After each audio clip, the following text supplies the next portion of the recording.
As Thanksgiving kicks off the holiday season tomorrow, many Tulsa families, they're still worried about the rising cost of food. Inflation is making it harder for them to put it on the table. 2 News anchor Naomi Kitt goes in depth to discover how families in several different stages of life are surviving and the way that agencies are stepping in to help. The pictures are grainy and worn, but for Margaret Brandis, it's a constant reminder of what she lost 8 years ago, her husband Andrew. I'm lost without him. As time passes, Brandis told me things have changed a lot.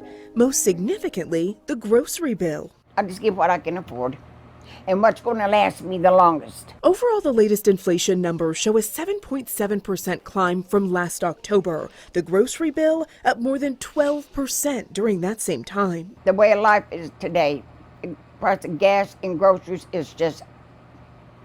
Cleaning up her kitchen and the home she owns, Brandis walked me through her budget. Gas, water, electric, telephone, car insurance, house insurance. Social Security brings in the $1,200 a month she lives on. After bills, she only has about $60 for food. You just got to skip back and skip back and skip back. Because that dollar only stretches so far. You may remember I talked with Margaret at Tally's Good Food Cafe earlier this month. It's hard to pass the chicken fried steak up. It's a rare treat her nephew paid for. Living on Social Security doesn't allow you to do a whole lot. She told me she's looking into a part-time job to ease the impact of inflation. It'd be the first time she's worked in 16 years. I would be so elated to have a check coming in each week. I could get some money in my pocket to go out and eat or go to a movie once in a while. To fill the gap, Brandis uses the market at Catholic Charities.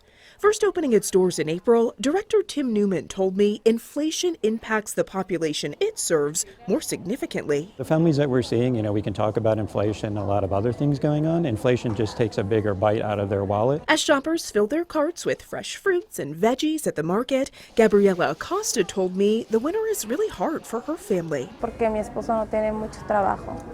She's saying that this time, like November or December, is the lowest time for work, so it's harder to get income. With less income and rising prices, she needs the extra help. So does 26-year-old mom Jacinda Parker. Feeding her 3-month-old baby boy Kingston is her top priority. I've definitely noticed that it's not stretching as far as it used to.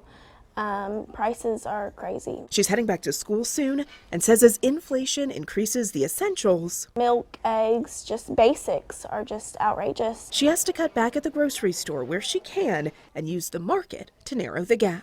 The Consumer Price Index, an important gauge on inflation, does have a bit of good news. They tell us the latest numbers in October show the smallest 12-month increase since January. For the families I talked with, they're hoping that those prices at the grocery store go down so they can fill up their fridges without having to worry. Reporting in Tulsa, I'm Naomi Kitt, 2 News Oklahoma.